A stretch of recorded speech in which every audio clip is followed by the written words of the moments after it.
This is a sneak peek into my guest Lonnie Wilson's presentation on Deming, his deeper message, which Lonnie will be presenting in two sessions.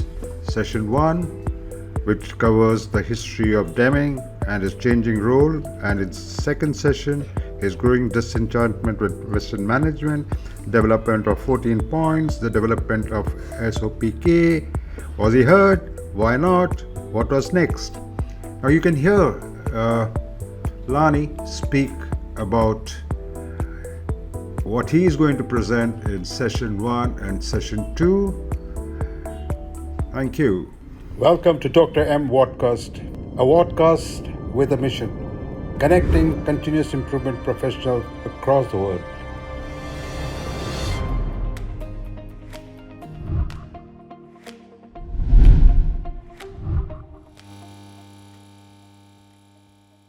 Lonnie Wilson, how are you in El Paso? I'm very good, Dr. M. And you? I'm doing pretty well, and I think my year is getting better. So my year, implying thereby 2023, is getting much better. And let's hear your thoughts on Deming and his deeper message. So I'm going to introduce you in my LinkedIn introduction and also on the YouTube description, and everybody knows you. This is probably the 8th episode you're doing with me. So we are quite comfortable to go. And this Deming's deeper message, we are going to do it in 2 parts, right? So correct. So over to you, Lonnie, for your first part, and then we'll record the second part too. Over to you, sir. Very good. Over to you.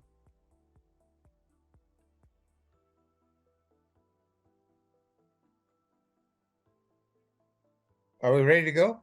Sure. Okay, so I'll share my screen. Sure, sir. Okay. The title of my presentation is Deming, His Deeper Message. And the reason I wanted to talk about his deeper message is that there's a lot of information available about his 14 points and even a few books about his that are treatments of his book, The New Economics. But I think there's a lot to learn from Dr. Deming and what he did and how he did it and when he did it that would be helpful to other people. And there's a lot of information around that's kind of sketchy and been misinterpreted and stuff.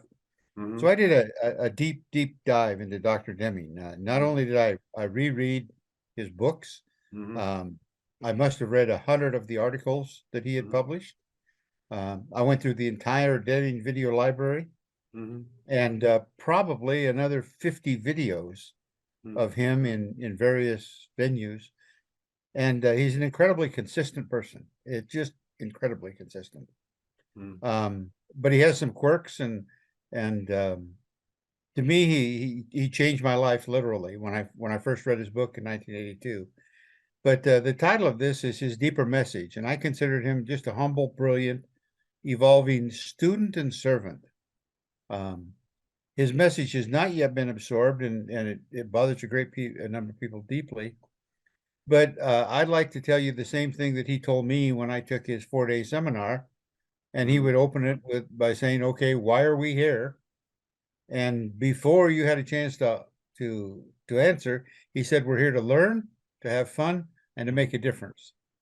So I hope that these 2 sessions that we do on Dr. Deming will do that. I think they will allow people, I hope they will allow people to learn, have some fun, and hopefully make a difference. Okay. So the agenda, I broke it into 2 sessions, and the first session is the history of Dr. Deming, and we'll talk about his changing role as a person from the time he was born in 1990 up until his death in 93. Okay. We'll talk about his growing disenchantment with Western management, which is a significant issue. Almost none of us knew about Dr. Deming until 1980, and at that point he was 80 years old. So we only got to see in real time just a fraction of his life. Okay. Mhm. Cover all that in session 1. In session 2, we'll cover the development of his 14 points, the Mhm. development of his system of profound knowledge. Mhm. We'll cover, was he heard as Mhm. as a philosopher and a consultant? Mhm. And the answer is no, he really wasn't. There's really not much being done, but why not? Okay. Mhm. We'll cover that in detail, and we'll cover what's next. What would Mhm. he want us to do? Okay. Mhm. So let me take you through the history of Dr. Deming, and some of this we will repeat later in the session. So I hope it doesn't become too redundant. But first, I want to give you an overall picture of what his life was like, Mhm. and my interactions with him.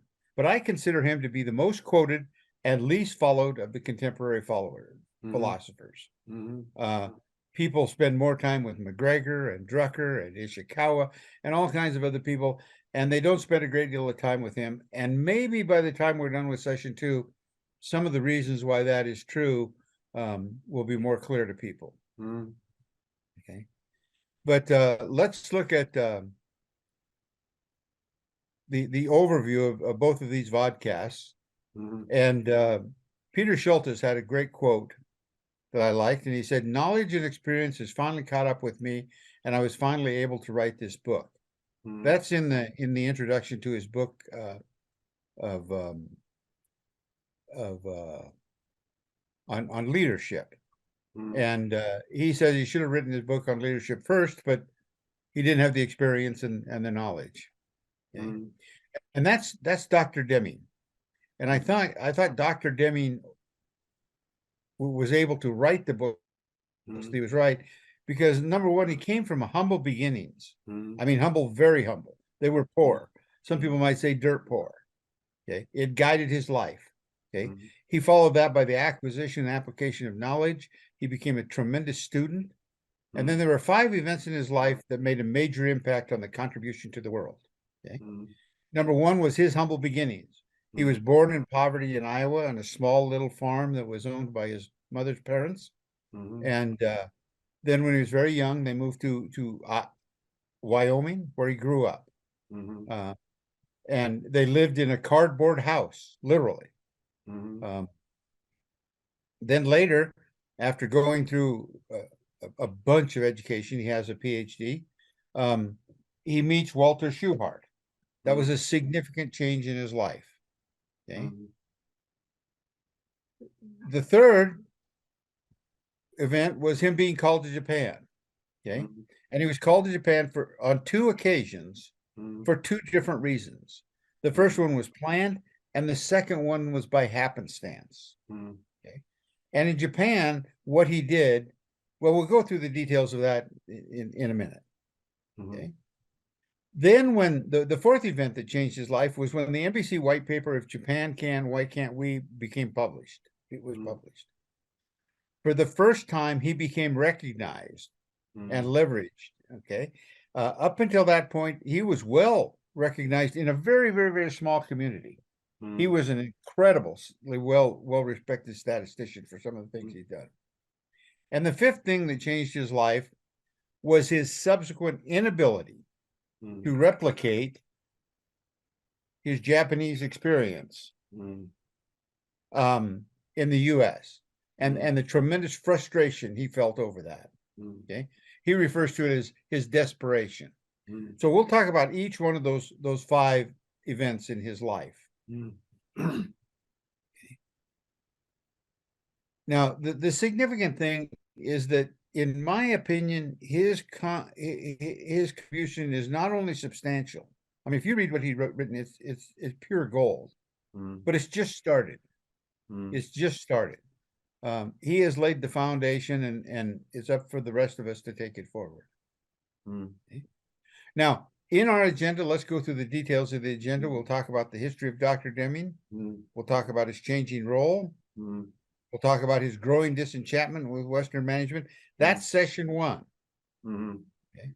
Session 2 is a little bit different. So let's talk about his history. And I want to talk about my history with Dr. Deming. Mhm. I talked to him on occasion. I met him. I took his class. Mhm. But I started by reading Out of Crisis, and I don't remember exactly what it was, but it was approximately 1984. Mm. We immediately started. I was a high-level manager with Chevron, and we immediately started practicing his 14 points in our division. We started doing statistical applications. We did a great deal of stuff that had to do with his systems diagram. Okay. I became the corporate-wide representative on on Chevron's Deming Corporate Council.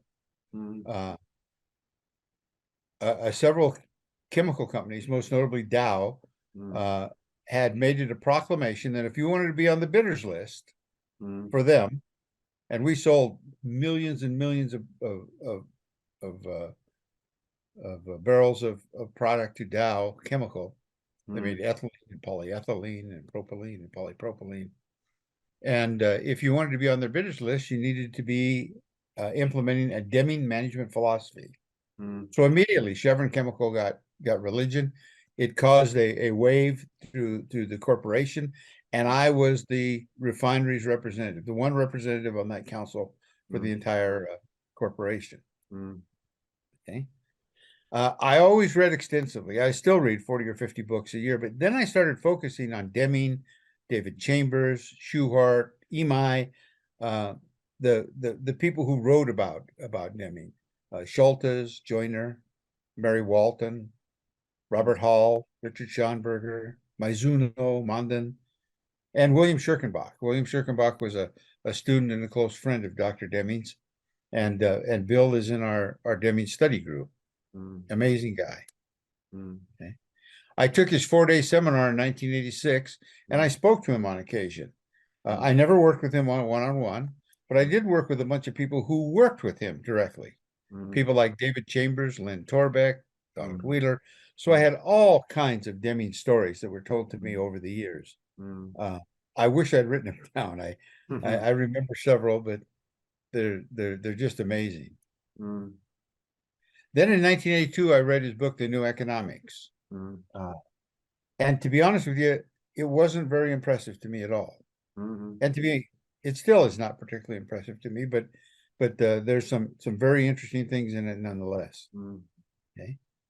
I have viewed the entire Deming video library, all 33 of it, and then there's about another 50 or 70 videos that I've viewed of him in action. The most interesting ones were in his early days when he was teaching his 4-day seminar. In evening, they would have classes and they would do homework and they would have a roundtable discussion. And a good friend of Dr. Deming's, Bill Cooper, videotaped several of these, and they're just pure gold because the Deming video library was produced, it was orchestrated. You know, it was done by gosh, I can't remember her name now. Claire. It skips me, but these roundtable discussions were not programmed at all. And Bill Cooper was the guy who could ask Deming kind of controversial questions and get to it. From his seminar, there's a couple of tidbits that I wanted to add. Was that he made a point that he did not teach management in Japan. People to this day think that he taught the contents of his book, Out of the Crisis, are what he taught in Japan. That's not true at all. And if you talk to him, he'll tell you that's what he learned in Japan. Okay. But he continually referred to the U.S. steel industry, and he said that should embarrass people into adopting these Japanese management methods, because at that time the United States was buying 40% of its steel from Japan, but Japan has no raw materials. So where were they getting the raw materials to make this the steel? Well, they were taking steel from the west coast of the United States, shipping the raw scrap steel over to Japan, refining it, and then selling it back. And he referred to that several times. He said that should embarrass people into adopting the Japanese methods. Okay. I had the luxury of asking him a question in my class. In the class I was in, there were maybe 700 or 800 people. We were at a large auditorium in downtown San Francisco. Mhm. And I asked him, Dr. Deming, if there are only two things that you could teach to management, what would they be? Mhm. Without batting an eye, without taking a breath, without a second of thought, Mhm. he said they should know the difference between special and common cause variation, and they Mhm. should learn how to use operational definitions. Mhm. I have never forgotten that. Mhm. In his seminar, he referred to the topic of profound knowledge. Mhm. And you'll remember that his book, The System of Profound Knowledge, Mhm. is based on that.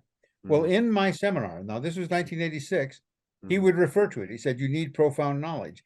And Mhm. people asked him repeatedly, Mhm. what is profound knowledge? Mhm. And he would dodge the question.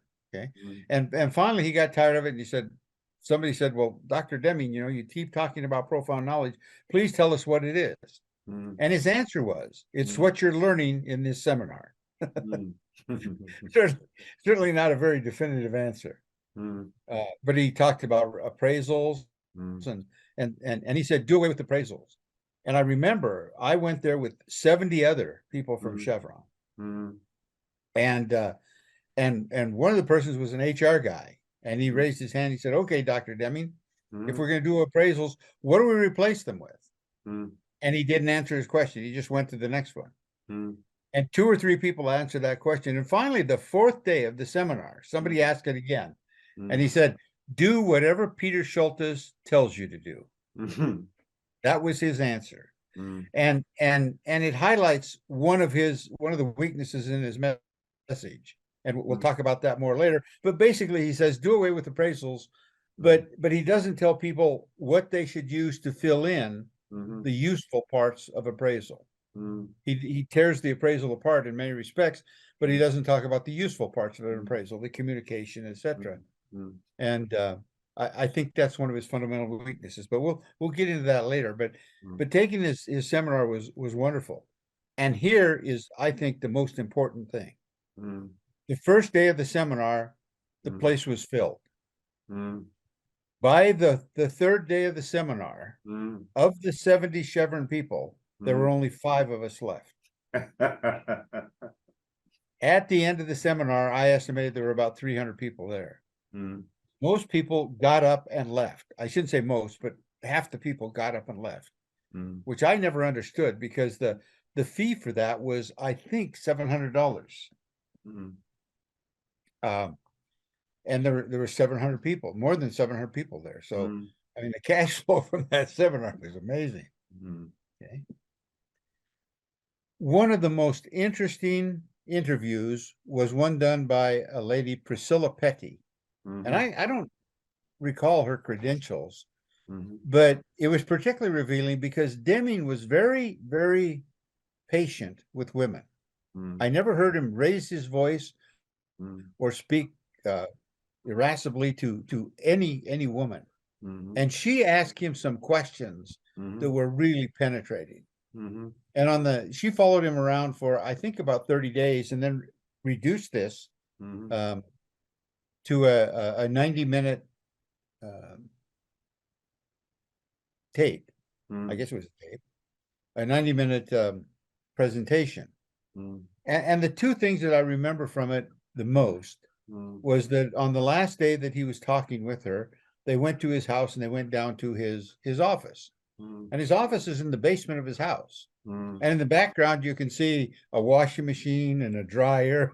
Mhm. His offices were not carpeted and walnut paneled. Mhm. It was in the office, in his basement, pardon me. Mhm. But she asked him a couple of questions. She said he was showing her the second order of the Sacred Cross, which was an honor that he got from the Japanese. Mhm. Duran also got that offer, by the way. Mhm. But he asked him, when you got this Mhm. offer, when you Mhm. got this medal, how did you feel? Mhm. And he said, humble. Mhm. Just one word, humble. Mhm. And she said, anything else? Mhm. And he said, yes, I was lucky. Mhm. I was lucky. Mhm. And later, she Mhm. in down in his office, she said, Dr. Deming, I don't understand this. I think he was 93 at the time or Mhm. 92. Mhm. But she referred to his age and she said, but but you're going, you got projects, you can see your desk and all the things that are going. Um, how do you feel about all of this work? What's the sense? And he said, I'm desperate. That was his encapsulation of it. He's desperate. And I think as we go through this, you'll see some of that. And it also pays great homage to his passion. This guy literally worked up to the last day he died, the last day of his life. He was modifying his book. He was talking to consultants. He was doing everything. And my good friend Bill Bellows, who was an associate at the Deming Institute, told me that he said, what we think of Dr. Deming is the last 5 years of his life were just a gift. They were just a gift. He was very sick. He was very ill. When I saw him in '86, he was still pretty vibrant. He was walking around. Bill took his 4-day class in 1993. As a matter of fact, he took his very last class. And he said at that point, Dr. Deming was on oxygen. He had a pacemaker. He was taken in and out of the stage in a wheelchair. And he traveled with 3 medical professionals. He was just literally on his last legs. And but he didn't stop. He didn't stop. He had a message and he was desperate to get it out. Okay. My perceptions of him was that he was a pretty ornery guy. At times in the seminar, he was downright rude. Okay. But other times he was incredibly patient. When I asked him my question, he was very patient, and I contacted him in his office, and he was always very patient with me. Okay. But he was at the same time very frustrated, and you could hear it in his voice when he was lecturing. Okay. But he was also very positive about what could be done. Okay. But a focused man, I don't know that I've run across anybody that's nearly as focused as he was. And hardworking. His secretary was a lady named Cecilia Killian. And she was, to call her a secretary would be a misnomer. There's not a good word for what she was, but right-hand person or something. But she said that Dr. Deming would be on a trip and he'd be at the airport and he'd call her and give her some dictation to take to put in, to modify out of the crisis, or to modify an article, or to add to the system of profound knowledge. He was never sitting still.